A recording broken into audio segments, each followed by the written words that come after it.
Villagers reported seeing an orange glowing thing kind of hurtling at them, so they ran to check it out. They found this, what appears to be a dead alien lying. Right amidst millions of human curiosity lies the lingering question: do aliens exist in the universe? After many years, the universe may have provided us with an answer embodied by a strange tiny creature found right in the middle of an isolated village in Russia. What is this creature? A gnome? An underdeveloped fetus? Or a baby alien? This is the mystery of an otherworldly creature found in Russia, the Alyoshenka incident. And this case takes us to a small remote village known as Alyonshenka. This isolated remote village is located in Russia, but this may probably be the first time you've heard of it. You see, all that happened in this village was to wake up, find survival, go back to your home, and repeat. Nothing serious. Nothing spectacular to catch anybody's attention. Although a significant nuclear incident happened at the Mayak chemical combine close to Kishtim, a town near Alyonshenka, it was still not enough reason to make anyone know about the village. However, the whole tranquility of this village was shattered by an unexpected event that would catapult it into the international spotlight. It all started on one of those chilly nights of May 1996, when a 74-year-old woman named Tamara Prosverina was taking a walk to fetch some water, and suddenly heard a baby's cry. She stopped to look around, and soon, she found the source of the sound. As she moved closer, she found what was nothing like an ordinary human baby, but something totally unexplainable to the ordinary eyes. But even though most people would have left the creature there, or reported it to the authorities, Tamara carried it, wrapped it up, took it home, and even named it Alyoshenka, little Alexei. Why Alexei, though? That's probably because Tamara's son was also named Alexei, and this son was in jail for theft at the time of the discovery. One other reason was because Tamara was known to have mental disorders, which may have made her perceive this creature as her son when he was a baby. But Alyoshenka didn't even look like a baby. It was a very small creature with strange dark gray skin. Its eyes were also seemingly different from those of normal humans. It has no chin and has a hole in the mouth instead of lips. But regardless of what Alyoshenka looked like, Tamara took it home and raised it as her baby. No one knew what was going on because Tamara didn't tell anyone about her new find. All the neighbors knew was that she was always going about carrying something wrapped in a shawl and always speaking to it.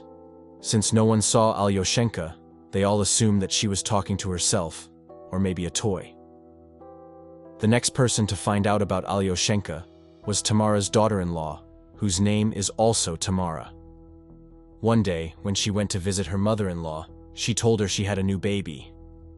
At first, Tamara Jr. didn't believe it, but as soon as she was taken to see the creature, she was shocked to see it didn't look human at all.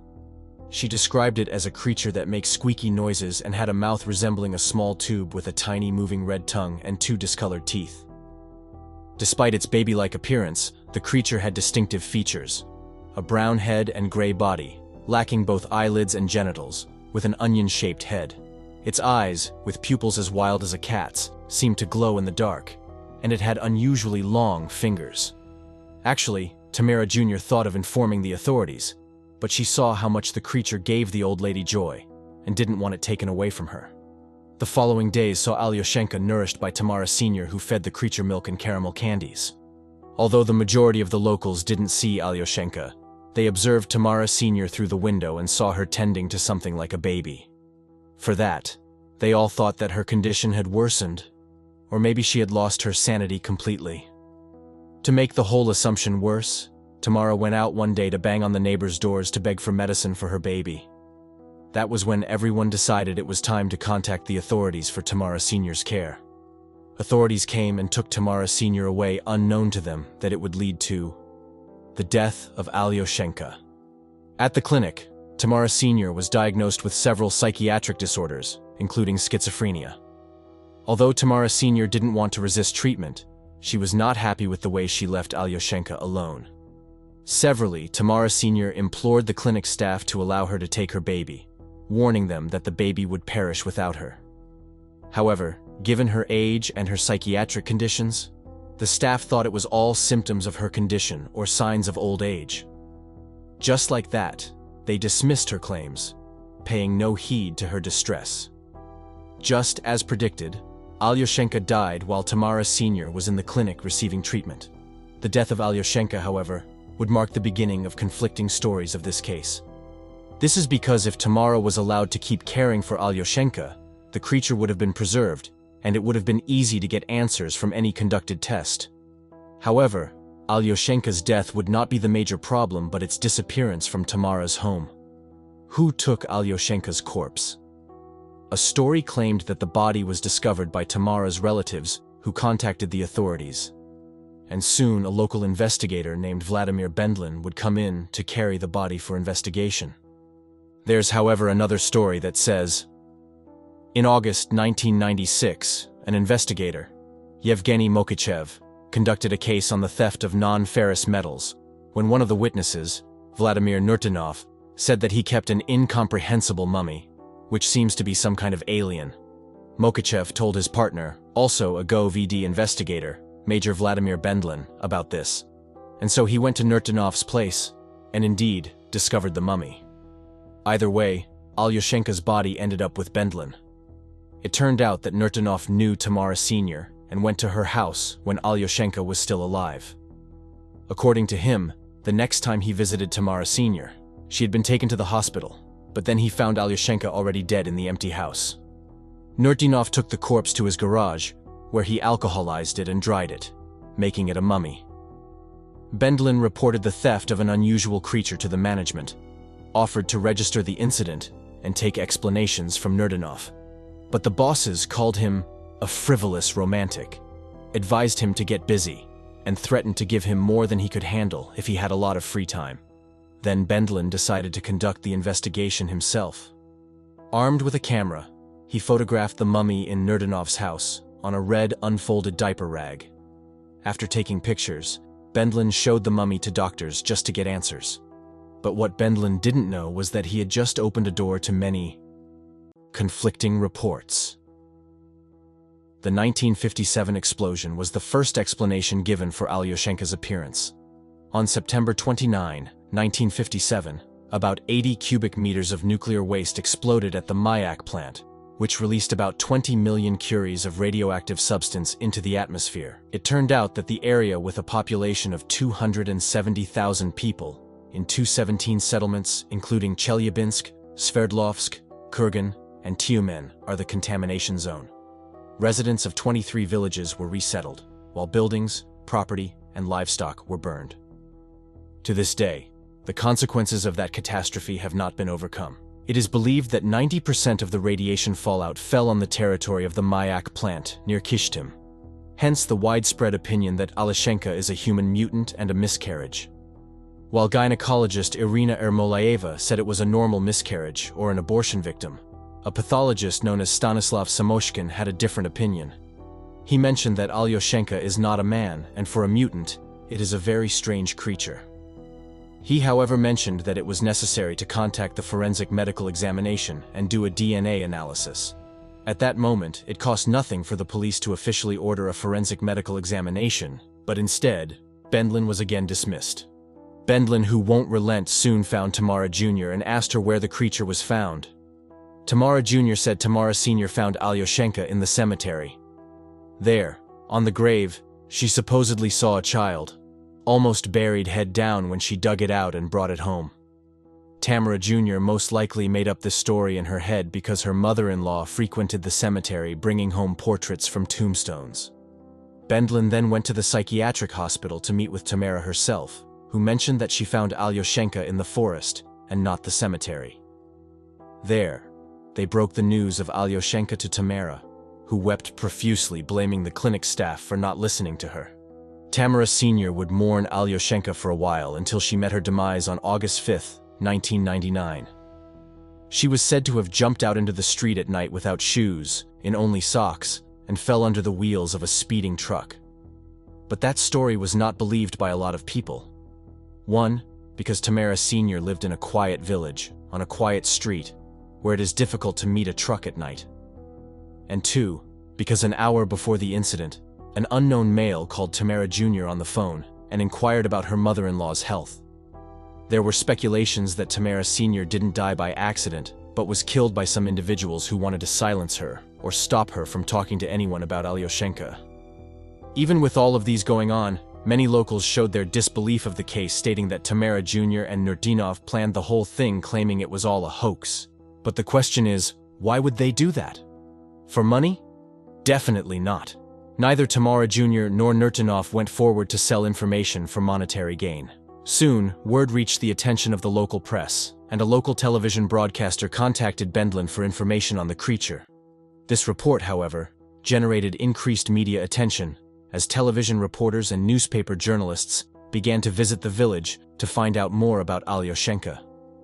With the arrival of numerous journalists and TV reporters, there came an increased number of UFO experts hoping to get a glimpse of Alyoshenka.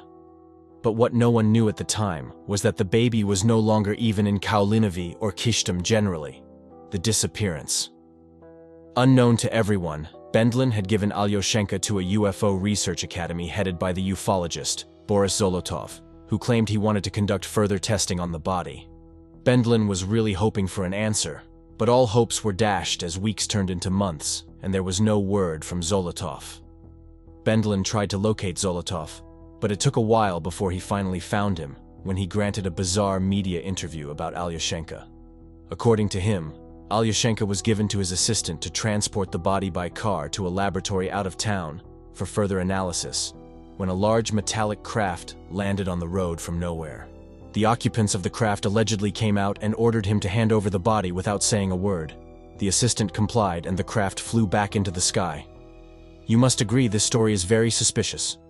So Zolotov was asked to identify the location, but he couldn't, and since then, refused to discuss the issue further.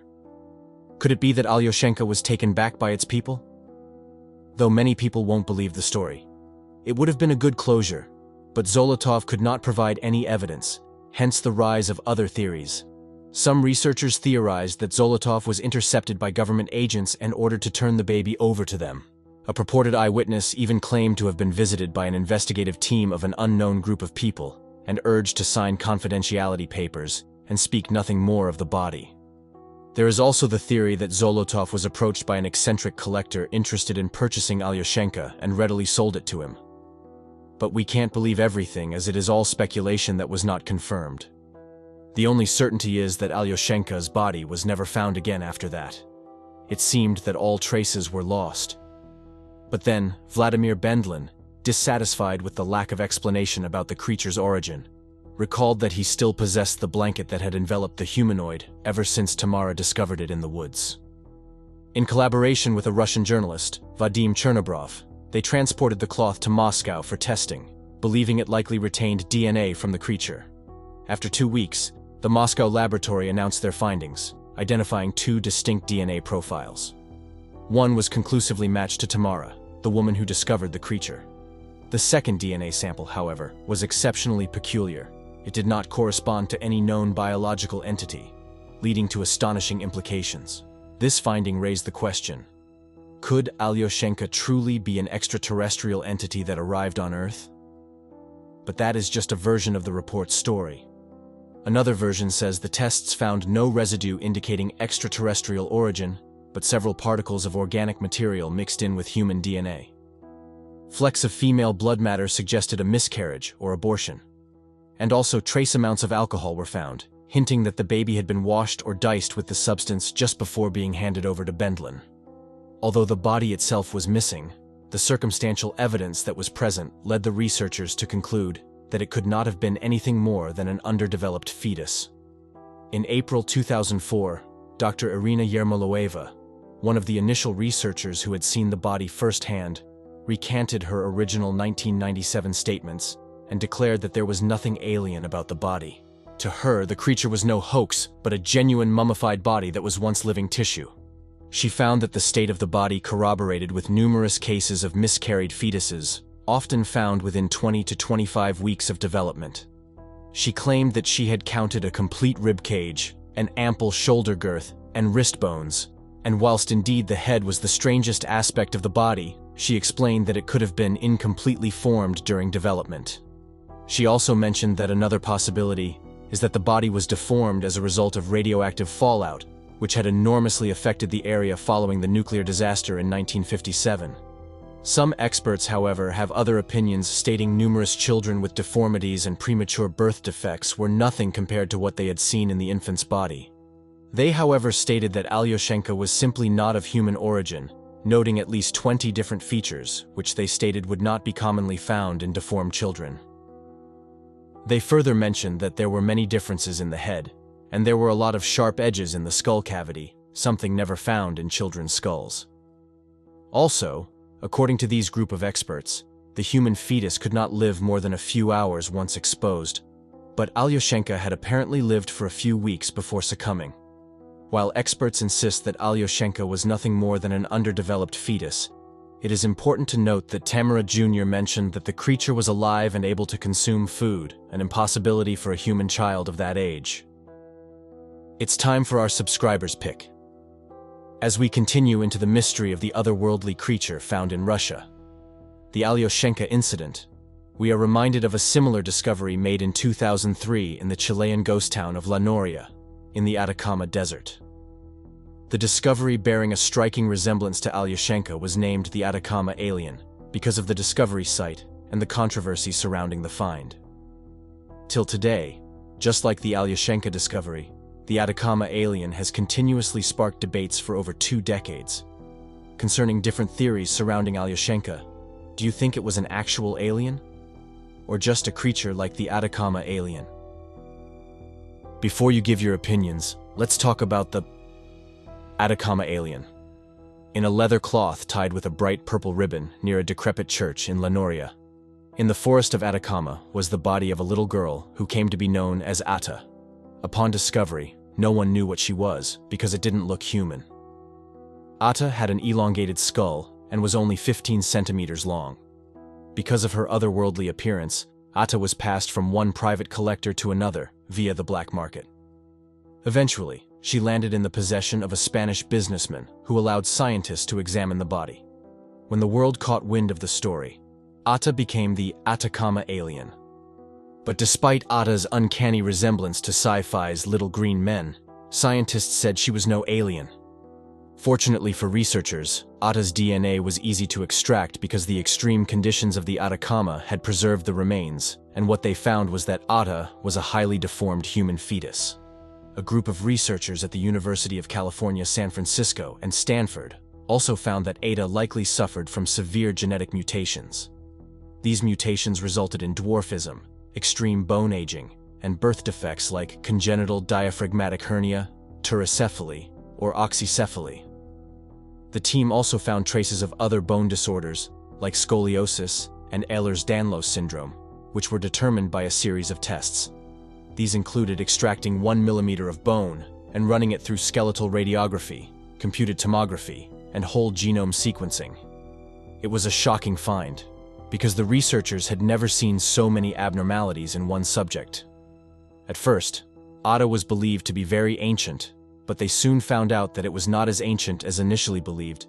She could have been born 40 or 50 years ago, and to our greatest surprise, they also determined that she has a mix of South American, European, and South Asian ancestry. As soon as the research was concluded, a lot of people started to liken Ata to Alyoshenka, speculating that they are of the same origin, or probably they suffered these defects. However, compared to Ata, which was easily concluded, Alyoshenka's case only bore more theories. One other thing was the theory about Alyoshenka's death. While it was widely believed that it died of dehydration, a researcher, Vadim Chernobrov, said it was crushed. After the disappearance of Alyoshenka, he examined the rag that was used to wrap it. According to him, there are traces of substances on the rag that are similar in composition to blood and brain fluid. According to sources, after Tamara Sr. was taken away from home, the apartment was not empty. Drunks began to gather in the house. It can be assumed that one of them either unintentionally crushed the creature or did it on purpose, since Alyoshenka was said to make sounds to ask for food, which may have really annoyed the drunks.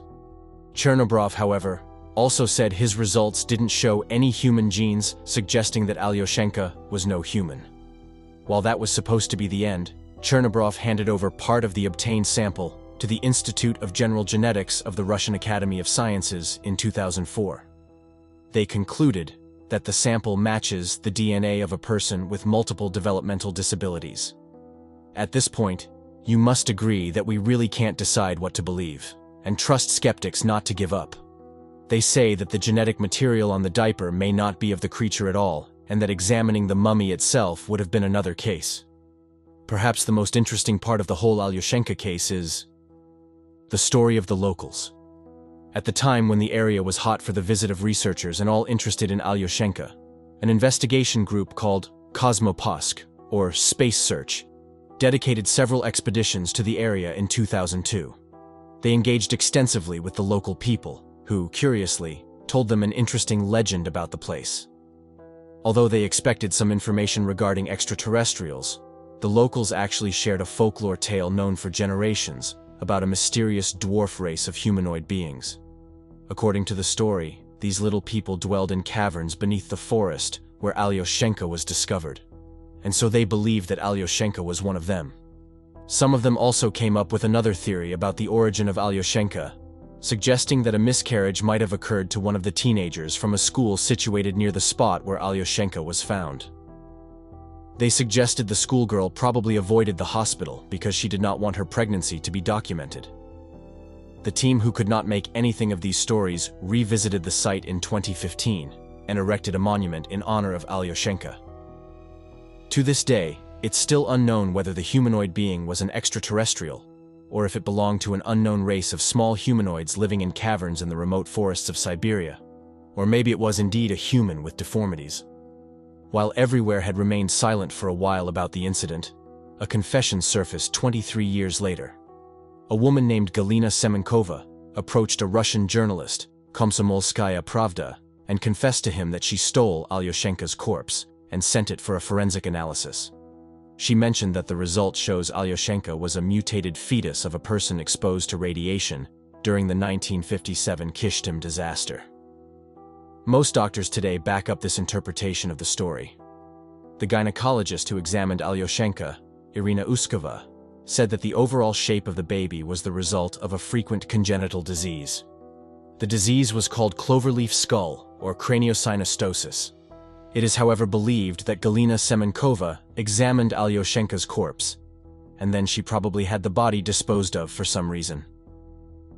It is really sad that we can't reach a conclusion about this case. However, we can take comfort in the rare and brief display of kindness displayed by Tamara Sr. for taking in Alyoshenka. The truth is, many would have rejected the creature, whether alien or human, and we most likely wouldn't have ever known about its existence. What do you think about Alyoshenka? Let us know in the comment section. Thank you for watching. See you in the next video.